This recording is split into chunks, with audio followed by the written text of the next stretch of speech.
Hey everyone, welcome to my channel.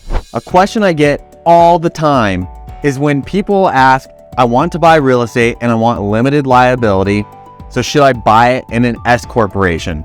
Well, today I'm going to show you why that is the worst idea. I'm going to give you 3 reasons why you should never hold real estate in an S corporation. And at the end, I'm going to tell you the solution that solves all of these problems and gives you liability protection. The first issue with owning real estate in an S corporation is that you don't have tax basis for third-party debt. So I'm going to run through a quick example and show you why this matters. So let's assume that you, investor, have $40,000 of cash and you invest that in a new S corporation that you've formed. Then the S corporation, or effectively you, purchases a single family home for $200,000. So you use the $40,000 of cash and you acquire a $160,000 bank loan for your total cost of $200,000. At first, this doesn't look like an issue, but let's look at the result of this from a tax perspective. So let's look at the tax basis, because this is going to be critical in the result that you have in this scenario.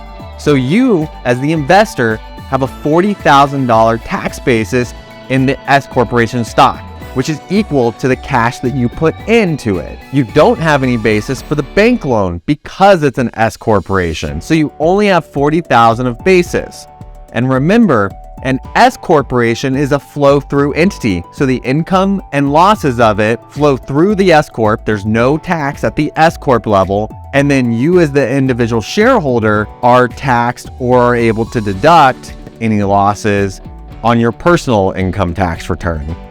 So this means if your basis in the S corporation stock is only $40,000, then you can only deduct losses or take distributions of cash or property equal to $40,000 or less. If you take more cash out of the entity than your basis, you are taxed. It's treated as a gain.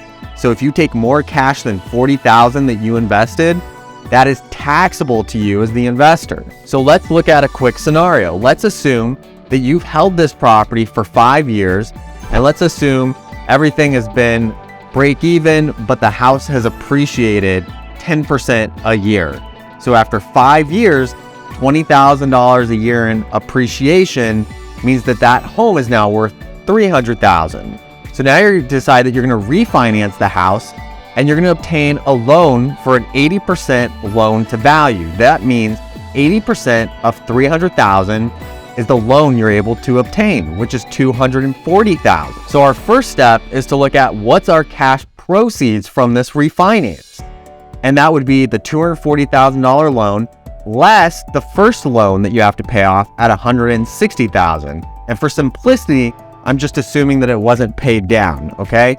So this means that you have $80,000 of cash proceeds from that refinance. Now, of course, you want to use those proceeds and probably invest in something else, maybe buy another piece of real estate. So you take the money out of the S corporation. And what that means now is you took $80,000 of cash out, but your tax basis was only $40,000 because that's the cash you put in. So now you're taxed on that difference, or $40,000. So essentially all you did was refinance the house, which is generally a tax-free transaction, but now you created tax because you have it in this S corp structure. And when you take it out, that excess cash is actually taxable to you. And this is an incredibly common scenario. This is one of the most common things you're going to do in real estate. Is you want to buy it, you want to use the BRRRR strategy, so buy, rehab, rent, refinance, right? Well, that gets killed in this S corp scenario because now you have taxable income when you may otherwise not. The second reason you don't want to hold real estate in an S corporation is because it's extremely difficult, if not impossible, to get the property out of an S corp and restructure in any way without causing some type of taxable event. So let's look at a common scenario with this type of situation. So let's say that you invest $200,000 and you put it into the S corp and you use $200,000 to purchase a single family home. And you think that you're getting around the debt issue by doing this. Oh, I have now a $200,000 basis in the S corp, which you do. And now you're not going to be limited to losses on a lower amount because you fully invest in cash. Or maybe you're doing this because you couldn't obtain bank financing right at the front. It was vacant. You needed to get it rented out. You needed to rehab it, and your plan was to obtain financing later. Well, let's fast forward and we'll say 3 years later. You've done the BRRRR strategy and now you want to refinance. So what do? You want to obtain a loan, but then you check with your CPA or you remember, oh, I don't get debt basis if I take that money out. So in other words, if I take money out, it reduces my $200,000 investment. So you say, hey, Mr. CPA, I want to get this real estate out of the S corporation so I'm not struggling with the pitfalls of this type of structure. Well, you find out that it's not quite that easy, because what happens is you end up being taxed on the fair market value of that property when you take it out of the S corporation. So let's look at a quick example. Let's assume 3 years later with 10% appreciation again. So let's say that's $20,000 a year. Now the value of the property is $260,000 and you want to refinance. So now the first step to getting it out of the S corporation is that you, the investor right now, before you do anything, own 100% of the S corporation, which then owns the home, so that you can go refinance and not have a taxable transaction when you refinance and have cash proceeds like we just talked about in the last example. However, when you distribute property out of an S corporation, the IRS says that you must deem that a sale at the fair market value when that happens. So that means step one is that your fair market value is $260,000 and you paid $200,000. So that means there's a $60,000 gain, and that gain is at the S corporation level.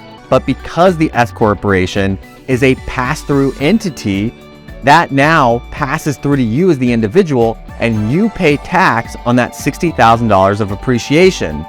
And then the S corporation is deemed to distribute out that property at its fair market value, which is $260,000. So now your basis individually, when you hold that property after distributing it out of the S corporation, is now the $260,000 value, which makes sense because you paid $200,000 in cash and then you recognized a $60,000 gain. And so your total is that $260,000 fair market value becomes your basis. So now all you've done, because you are still the owner of the property, you were an owner when it was through the S corp, because you own a 100% interest in the S corporation, which owned 100% of the property.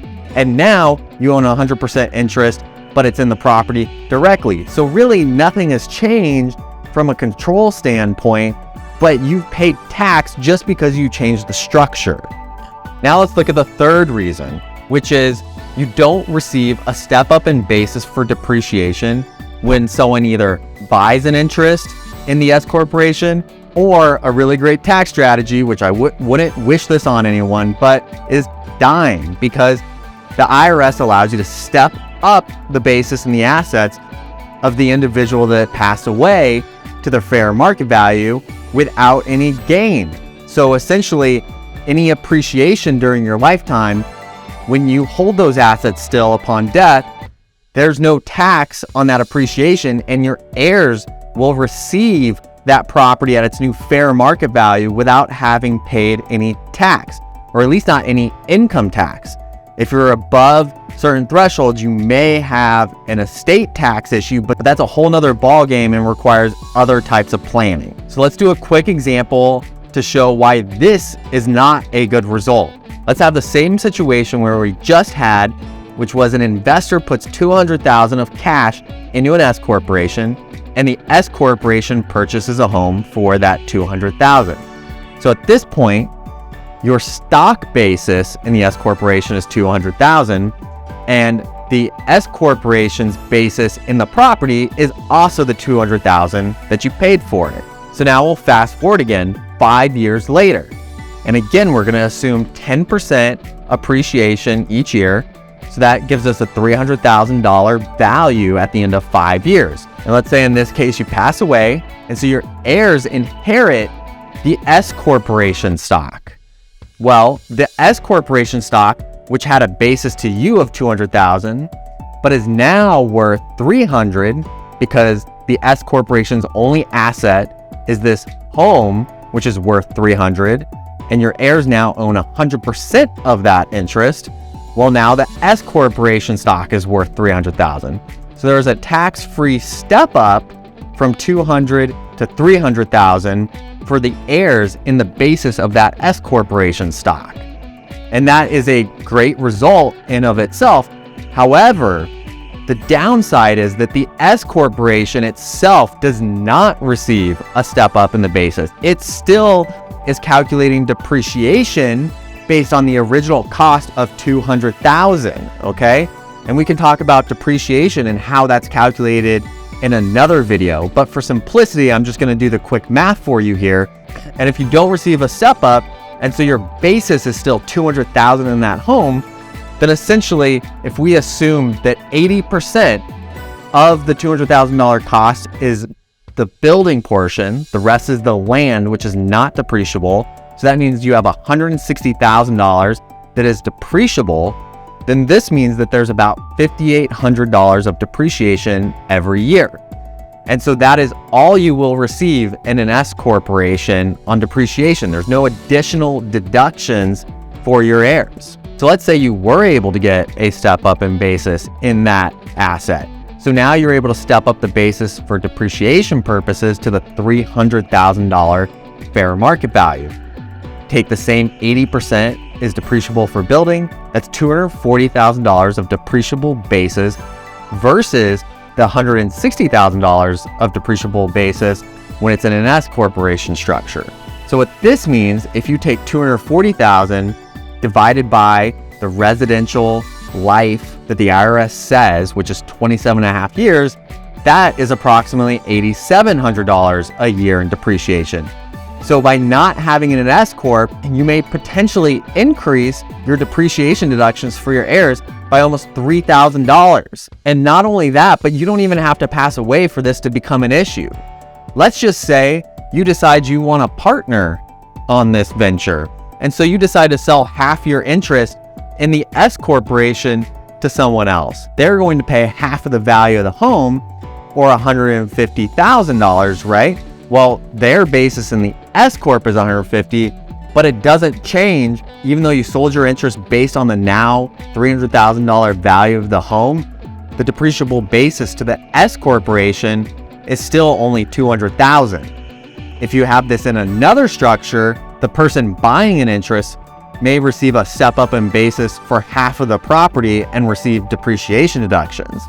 So by doing the same math we did upon a death, and there's a step up on 100% of the basis, if you do a step up on half of the basis, because that's what the new partner or investor purchased, then they would have an increase in almost $1,500 in deductions, or half the $3,000 for 100%. So this is bad for trying to partner with people as well. So now I've told you why you should never hold real estate in an S corporation. And now you're probably wondering, well, then how do I hold the real estate? And the answer is actually, most of the time, it is either a single member LLC if you're the only owner, and then you have 100% of the property through an LLC and you're receiving limited liability protection, or you have a partnership, which is probably set up as an LLC with multiple members, and then you still have the liability protection.